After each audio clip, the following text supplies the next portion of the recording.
Modern, dynamic, and life-changing.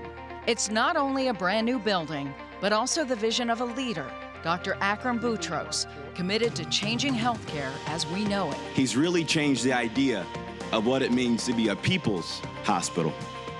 That this community and that this hospital was worth bold, radical thinking. Join us for this special, Front Row to MetroHealth. Good evening, everyone, and welcome to Front Row to MetroHealth. I'm Senior Health Correspondent Monica Robbins. I am standing in the new lobby of the Glick Center, a brand new hospital that will open in the next few weeks. Tomorrow, there will be a ribbon cutting and a dedication, but this transformation is about much more than bricks and mortar. In the next half hour, I'm going to give you an in-depth look at the changing landscape of healthcare in Cuyahoga County. In the past 2 months, we have seen 3 hospitals announce closures, and more are unfortunately likely to come. But in the midst of the pandemic and its fallout, construction continued, creating a new hospital and a healthcare philosophy to serve those who need it most. It began in 2014. MetroHealth announced the biggest campus transformation in its history. A year later, ground is broken and demolition begins. In 2016, the Critical Care Pavilion above the Emergency Department opens on time and under budget. In 2017, Metro completes sale of nearly $1 billion in hospital revenue bonds to fund the transformation as construction continues. In 2018, we got our first look at what the new hospital campus would look like. Construction on the Glick Center began in 2019 and continued throughout the pandemic. The first 3 acres of green space in front were added, and in the fall of 2022, it's now ready to open. Now, that near $1 billion in revenue bonds meant no tax dollars were used on this project, but donations were a huge help, including the largest, $42 million from Bob and Joanne Glick. It's their name on this building, but their donation wasn't intended to build it. It was meant to fund the philosophy. They saw the need firsthand. As a nurse, Joanne Glick worked in urban hospitals in Cleveland and Philadelphia. Bob Glick founded Dot's clothing stores and saw what both his employees and customers were dealing with regarding healthcare disparity. So they decided to do something. Our mission was improving the healthcare outcomes for women and children in the city of Cleveland. I spent a lot of time researching different organizations, came upon Metro. They're focused, like we are, on keeping people healthy and evening the playing field. In the shadow of the new hospital that will now be called the MetroHealth Glick Center are neighborhoods where the life expectancy is nearly 2 decades less than the nearby suburbs. The money will help fund programs that are a shift in medical thinking. Instead of treating people after they get sick, preventing the sickness in the first place. We know of no other health system in the entire country that said they were going to tackle each one of the social determinants of health at the same exact time. 80% of someone's health is determined by factors other than medical care, and that's what this money aims to address. We need to put our resources in keeping people healthy, providing them with opportunities, providing them with food, providing them with safety. To see if this innovative approach of holistically taking care of everything is going to be the answer for the transformation of medical and healthcare. And as you heard Dr. Boutros say, healthcare equality is just one factor, but so are those social determinants of health, meaning income, transportation, education, job opportunities, safe neighborhoods, and access to healthy food.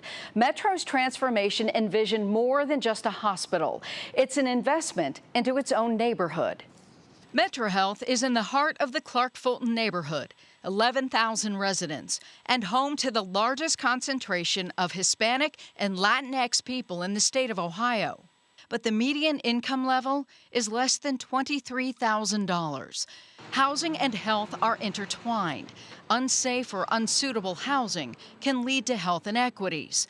MetroHealth partnered with other agencies and in August, Via Sana, or Healthy Way in Spanish, opened a 72-unit apartment complex designed to address inequities. All of the units here will be affordable to individuals and families from 30% up to 80% of the area median income.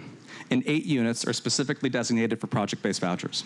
The building includes 5,000 square feet of commercial space for the MetroHealth Opportunity Center in partnership with Tri-C. It will provide education and resources needed in the community. This investment is a prime example of how we tackle racism at a structural level to ensure that everybody in our city has the skills and tools they need to achieve their God-given potential. The power of the partnerships will lift hopes and dreams and aspirations and move people forward. It's the first project of this size to be undertaken in this neighborhood, and it's the first eco district connected to a healthcare center in the nation. We hope that this development can serve as a national example of what can happen when we encourage cross-sector collaboration between healthcare systems, housing providers, and community development. And the development is far from over. Still to come, a new headquarters for Metro's police department. And a senior apartment building is scheduled, along with another apartment complex still being considered. West 25th Street is going to look very different in the next decade. Now it's time to take you on a tour and show you around this new technologically advanced building. This project involved 26 local firms, 10 of which were minority or women-owned businesses. This building is also green and was nationally awarded for environmental sustainability. So let me show you around. It looks more like a hotel lobby than a hospital. Modern design, open spaces, 80% of commissioned art created by local artists. But it's the light that strikes you on the patient floors, windows overlooking green space. So I think what you will get is a feeling of hope. The best corner views, safe for the staff, soundproof rooms to help them recharge. Every room built to care for general, surgical, or ICU patients. And all of it is done with us moving around the patient and not the patient moving from one room to another. The strain of COVID on local hospitals prompted several to close or restructure. Metro built in a safety net. Each single bedded room is built to flex up, to surge, to be a 2-bedded room. Design is efficiency. Nursing supplies outside the door. Patient personalized monitors give nurses info before they enter the room, such as language and diet needs. Smart technology to save time. We believe within the next year they will be able to start taking dictations and taking the patient's response so that nurses don't have to spend a third of their time putting the information in the medical record. The pediatric space catered to kids with an outdoor deck and a plant-covered roof for some fresh air. No medical treatments allowed in this space, and we found a local artist painting a jungle getaway. The teen space complete with hideaways when needed, but they can't get lost. Every patient will have a real-time location device on their wrist, so we will know exactly where they are. Every piece of equipment will too. With hospital violence on the rise, safety is paramount, security high-tech. Made for large screening of large number of people. If you've gone recently to a Browns game, you walk through the Evolve system. It will find any object that can be used to harm others. They also paid attention to lessons learned from natural disasters, both near and far. So the building has oversized generators ready to power everything in the worst of circumstances. Patients and staff move in beginning November 5th. Up next, you've probably noticed the new logo, but do you know what it means? And yes, they actually have a food pharmacy. I'll show you how it works next.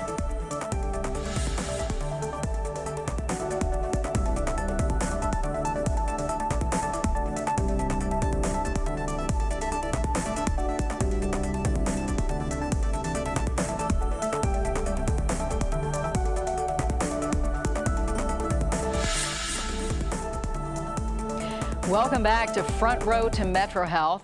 With a new hospital comes a new logo, and this one comes with a meaning. Take a look. The medical cross was initially used by the Red Cross as a beacon for inclusive, non-biased medical care. It's also a universal symbol of aid and comfort. Metro's symbol is composed of a series of colorful dots that symbolize the diversity and inclusivity of both the community and the MetroHealth team. It's meant to reflect the system's contribution and advanced thinking that inspires change. Now, earlier I talked about the social determinants of health. Your well-being depends on your food, your environment, your job, and your available resources. And since 2014, Metro's focused on population health, trying to fix the root causes of problems that impact the community's health. If you can prevent or minimize health issues, it improves outcomes, efficiencies, and lowers cost, which of course benefits all of us. It's called the Institute of Hope, Health, Opportunities, Partnerships, Empowerment. Metro screened 80,000 patients for the social determinants of health. If they find a barrier, they try to add a fix to the prescription. So understanding who's impacted across what different domains, whether that's food or housing or transportation, and then to do our best job to strategically design services and supports and interventions to meet those needs. If it's a problem they can't solve, they partner with those who can. Really collaborate within the community and the community-based organization that is available. And we build the Unite Us, which is an electronic referral platform. COVID pushed hospital at home initiatives. That means medical house calls and a better way to evaluate obstacles. And you will see what is available to them.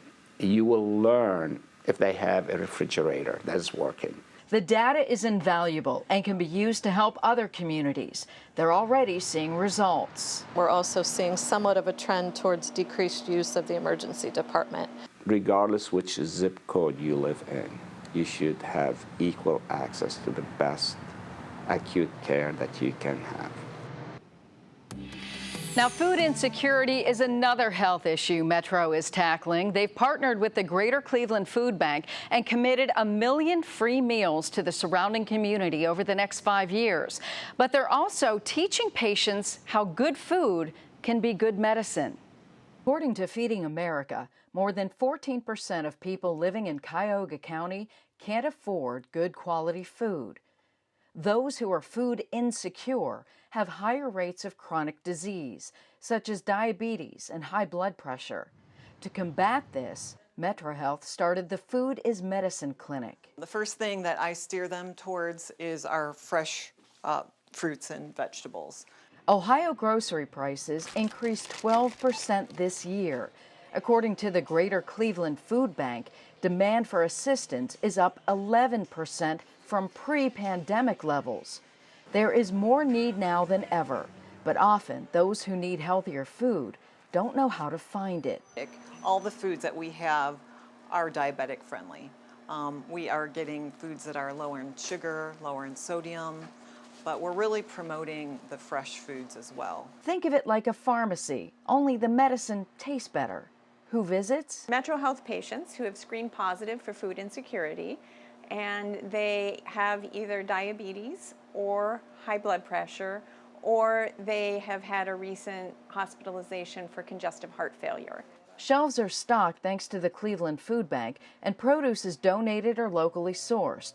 Here, patients get more than groceries. Each participant is going to receive, each time they come, a package of food that is supposed to supply 3 days worth of meals for their entire household. They learn how to read labels, find healthier options, and receive healthy recipes. Because most people, when they have a chronic condition, they want to be healthy. They want to prevent those complications that can come down the line.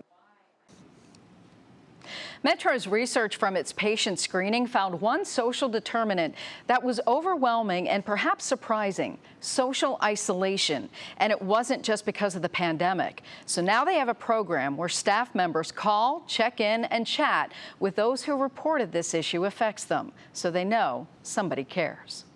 Still ahead, the transformation isn't just happening here on West 25th Street corridor. I'll show you the new behavioral health center that will fill the part of the gap left by hospital closures. And President and CEO Dr. Akram Boutros announced his retirement for the end of the year. Later, I'll introduce you to the woman who will take over.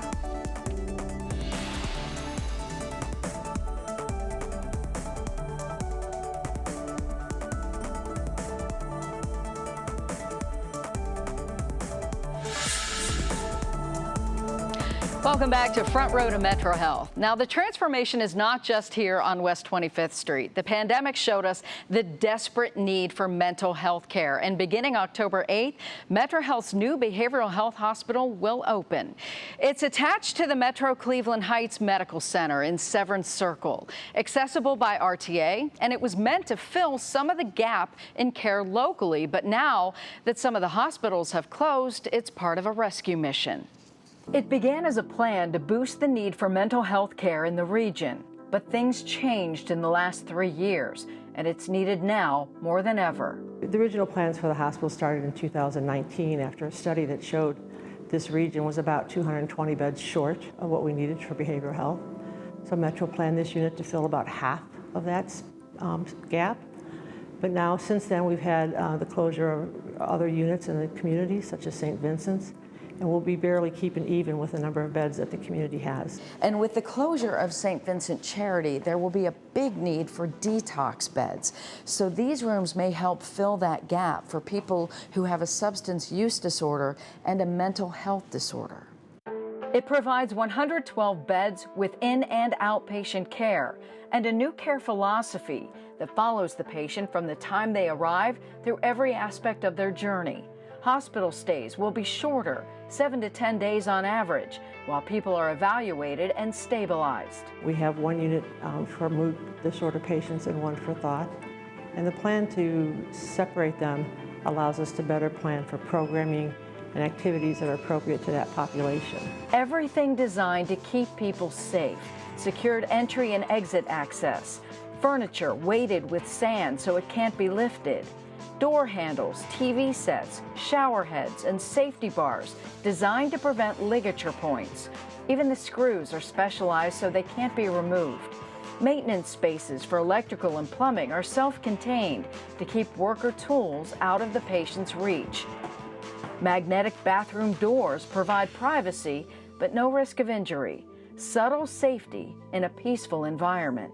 I think the colors are just a very calming color. The space is very open, but the photographs and the pictures are basically put on the wall so as not to present anything that could be used to hurt someone. The spaces are dedicated to patients based on age and need and can treat adolescents, adults, and seniors at the time they need it most. The building also features outdoor recreation space for patients and also connects them to those partner agencies to assist them in getting the support services that they may need. Now, still ahead, Dr. Akram Boutros is set to retire from leading Metro at the end of this year. We'll introduce you to the person who will build on his legacy and create her own. Every time I think of Dr. Boutros, I am reminded of this Bible verse that says, "Write your vision, make it plain, and let others run with it." When Dr. Akram Boutros arrived in Cleveland a decade ago, he didn't intend to build a new hospital, but soon realized there was a need. But this year marks the end of his legacy, and Metro recently named his successor, someone he believes is the perfect fit to move the mission forward. I am so humbled by this opportunity that I consider to be a privilege of a lifetime. Healthcare is in Dr. Erica Steed's blood. She's the fourth generation of nurses trained in critical and emergency care. Her passion, the vision Dr. Akram Boutros set for MetroHealth in his decade at the helm. She'll be the one to make it a reality. I was really tapped to really care and provide leadership for the most vulnerable, underserved, unheard, voiceless communities. She'll bring successful programs she created while running Sinai Chicago Health System, focusing on health equity and prevention. I know full well would bring a lot of value and a lot of power to really fueling the health equity type of mission. She'll utilize community advisory boards to navigate the direct needs of those they serve. But first, we'll have to deal with the damage the pandemic left behind. The workforce, staffing, labor crisis is one key area that certainly keeps me up at night. Dr. Boutros will assist her with transition and then hand her the keys to the new MetroHealth, poised for the next century. I'm going to be a great partner. I'm going to be a great listener, and just looking forward to what the bright future ahead looks like. Now, Dr. Steed will be overseeing the rest of the transformation as the new outpatient building will be completed in 2024. Now, that same year, Metro's Twin Towers will come down, and the current outpatient buildings will be torn down to become a 12-acre park. What won't change? Well, the Level 1 Trauma Center will be updated. Life Flight will continue. The burn unit and bone marrow transplant unit and NICU move into the new buildings. The Rammel Camp Research Center stays in place. Parking and access to care will no longer be spread out, and Dr. Boutros' vision is now a reality. Thank you so much for joining us for Front Row to Metro. We hope you enjoy your weekend and have a very, very healthy week.